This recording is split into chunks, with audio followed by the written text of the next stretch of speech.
What up, everyone? This is Mr. Lord Dark Professor Dark Joker with this week's video. This week will be an edition of 10 fictional characters who should stay dead. Basically, I'm going to give 10 characters who I think should either never have been resurrected or should never be resurrected at some point in the future. I'm going to give my reasons why I think it's a retarded decision for it to have potentially happen, and why it was retarded for it to have happened in the first place when for characters who it did happen to. So with all that being said, on with the video. Howard and Maria Stark. So, fish stories, they died in a car wreck, you know, which led to Tony Stark becoming the CEO of Stark International. With Howard being a kind of a distant father, Maria being the more loving one. That's why Tony starts a charity in her name, and basically, a lot of Tony's like business acumen that's pushed onto him by Howard. And, Howard, of course, had some alcohol issues, which Tony also has. You know, and then basically in like their deaths, that leads to Tony, of course, becoming CEO, having to take responsibility, and obviously Howard, his involvement with Shield, and basically their World War II stuff. So basically, like their deaths were very fundamental, in my opinion, to the history of Marvel Comics, like to the history of comic books. Like with everything, with Captain America, to Iron Man, I think their deaths were very fundamental, and that it would cause a lot of problems if they were to be brought back. Thomas and Martha Wayne. Obviously, these are Batman's parents. Their murder their murders were like very fundamental to Batman's origin. They were killed. To, Bruce Wayne became Batman to make sure no one has to suffer what he suffered. And that's obviously a big deal. So if they were to be brought back, like how it would affect Batman would just cause so many problems. And like with the lore, it's like, hey, yeah, they're not dead. Like it's like so Batman's motivation is worthless. Like it makes Batman's motivation worthless. That is what it does. So I think if they were to bring them back, it would just completely. I mean, well, DC Comics is basically a dead company anyway, but this would literally destroy Batman if they were to bring back Thomas and Martha Wayne. Like Flashpoint was a timeline, alternate timeline thing. That was a completely different thing. So but they should not do that at all in the mainline comics. Jor-El and Laura Lorvan. Also, these are Superman's biological parents. They sent Superman to Earth, to save him from Krypton's destruction and to basically be a hero for Earth. The morals that they passed down to Kal-El, very fundamental to his origin, to who he is as a hero, and of course, along with what you know basically John and Martha Kent, their morals that they raised Clark on, also very fundamental as well. But the deaths of Jor-El Lorvan, because of their deaths, how they wanted to save their son to basically give a more brighter future for Krypton. If they were brought back, it's like, what did they sacrifice then? What did they sacrifice? Like, really, what did they sacrifice if they were brought back? Like, that would be the question. So, yeah, so I mean, if they were brought back, it would just cost them. I mean, a version of exists is like that their AI duplicate, especially Jor-El. You have the AI duplicate that basically guides Superman learning more about Krypton. But yeah, they should. This would be one of the worst decisions ever to bring back Jor-El and Lara Lorvan. Yes, I think John Byrne's Man of Steel. Well, I don't think Laura Lorvan was brought back. I think I don't know if it was an AI thing or like she geared from the past or something. I can't remember exactly what happened. But basically, they should not be alive in Superman. Like they should be dead. Like that should just not happen. Zor-El and Allura and Z. So obviously those are Supergirl's parents.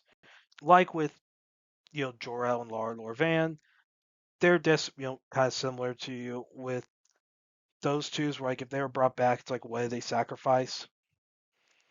Like regardless of which origin story for Supergirl use, whether it's like the Candor City one, where basically they were off some city that split off from Krypton when it exploded, but when it exploded, Kara was sent off world, ended up on Earth, or if like this the fam where basically when they send Kara Zor-El off Earth or off Krypton, she ends up in the fam zone. Basically, they die, so they let themselves die, sacrifice a lot to save Kara.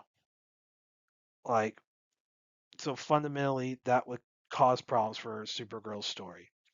And so it should never happen. They should not be alive. I think there have been some stories where at least Zor-El has been alive, but it should still not be done. They should not be alive.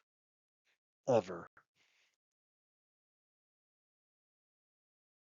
Son Goku. Now, this can be probably one of my most controversial opinions. One, because it's Dragon Ball, people get resurrected all the time through the Dragon Balls. And of course, because of Goku being the main character. But here's the thing: at the end of Cell Games arc, Goku decides to stay in Otherworld instead of being resurrected by like the Namekian Dragon Balls or something, because basically his time basically says that him existing on Earth invites challenges from different villains, which basically is why there's so much death on Earth. Basically, if he stays in Otherworld, like in heaven, he can, you know, basically not invite as much danger to Earth. But then the Boo Saga, they resurrected. It's like, oh yeah, yeah, I'm alive now. Now you can argue his logic was dumb in the first place, you know, and why he stayed behind. It's like, well, if something does happen, it's nice to have him around to help protect Earth. So since he doesn't really work, like basically just there's just so many problems. But so it's like, okay, so you're just going to ignore the logic used at the end of Cell Games. You're just going to ignore that. Like, if you're going to use that logic as, hey, Goku being alive invites danger to Earth, why is he alive then? Especially with all the dangers that have happened. You have gods, you have, you know, basically, you have everything in Super.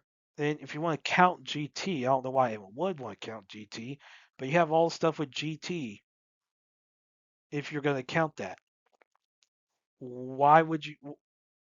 It's almost like, are you proving that Goku was right to stay dead? Like, like basically, you could argue maybe he should just not die in the first place during the Cell Games, but with what they were doing with that, they should have kept him dead. With how they established why he's staying dead, they should have just kept him dead, have him do the 24-hour thing, and be like I guess a guiding force from the afterlife instead of being a fighter. that's probably what they want to do, but due to like, I guess since they turned Gohan into the Great Saiyaman, and then all the stuff where they with Goten, how he's basically Goten's freaking stupid for character. Basically, they let go like Goten like with all that, they probably were like, okay, let's bring Goku back. Even though you had Vegeta to be a protagonist, but yeah, there's just so many problems with it. But yeah, they based on what they're doing, they should have just kept Goku dead. Darth Sidious, aka Chancellor Palpatine or Emperor Palpatine, you know, this is probably gonna be my least controversial one because, well, actually, I don't know about my least controversial, but it'd be up there because basically Sidious coming back has always been controversial. It was controversial when, in Dark Empire in the 90s when that happened, and it was controversial, of course, in Rise of Skywalker where he somehow returned. Of course, people who familiar with Dark Empire do, okay, it's clone bodies. And they revealed, it was like in the novelization or comic adaptation. Yeah, it's clone bodies. Like they revealed that. Okay, you could have explained that very easily in the movie, but we know what happened. So yeah, so yeah, but Anakin's sacrifice is heavily undone by bringing back Sidious. Like it is heavily undone. Like obviously, Lucas said they could not bring Vader back because that was a possibility, and they shouldn't do that either. But that's another story. But they also shouldn't bring back Sidious because how it affects like Anakin's legacy. Is like, oh wait, he let himself get electrocuted to death for nothing. Like what the heck? So yeah. I mean, Sidious should stay dead. Should never be resurrected. There are so many warlords they could have used that like yeah, but you know, then yeah, I thought like it was it's always been a dumb decision to bring back Sidious. It always has been. Should never happen. But yeah, they brought him back.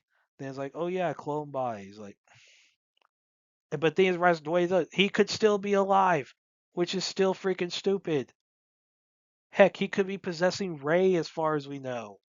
It's honestly is a logical conclusion because Disney Star Wars has gone to crap anyway. Like it's a dead franchise. Yeah, congratulations, Disney. You killed Star Wars. But yeah, they should just not bring back Sidious.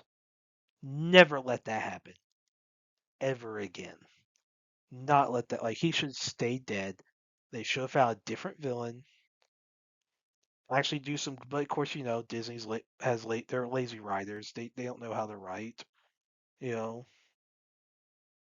So, like, there's, there's so many problems with bringing back Sidious that, like, it screws up the original trilogy so bad. I mean, well, the original trilogy, those three movies are still all-time great movies, but screws up the story, like the legacy of those stories by when Sidious was brought back.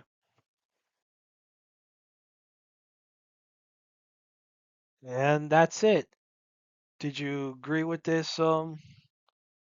This video? Do you agree these characters stay dead? Do you think they should be resurrected, or you're okay with them being resurrected?